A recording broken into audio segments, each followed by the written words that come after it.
హే everyone! మనకి file permissions ఏంటో ఒక ఐడియా ఉంది. ఈ రీడు, రైటు, ఎగ్జిక్యూట్ కాకుండానే ఇంకొన్ని పర్మిషన్ బిట్స్ ఉన్నాయి. అవేంటో చూపిస్తాను ఈరోజు. అలాగే ఇక్కడ క్యాపిటల్ లెటర్ ఎస్ కనిపిస్తుంది.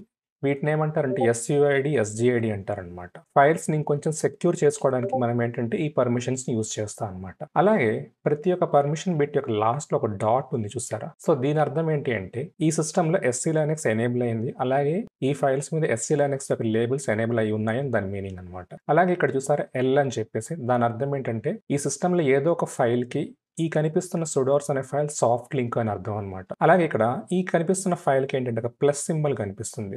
దాని అర్థం ఏంటి అంటే ఈ పర్టిక్యులర్ ఫైల్ మీద ఏసీఎల్స్ అప్లై అయి ఉన్నాయి అని. సో ఇవే కాకుండా మీకు ఇలా బి అని, సి అని అంటే బ్లాక్ డివైస్ అని, క్యారెక్టర్ డివైస్ అని ఇండికేట్ చేసే పర్మిషన్ బిట్స్ కూడా ఉంటాయన్నమాట. సో ఇలా మనం రెగ్యులర్‌గా చూసే రీడ్, రైట్, ఎగ్జిక్యూట్ కాకుండానే there are other permission bits అనమాట. Thank you.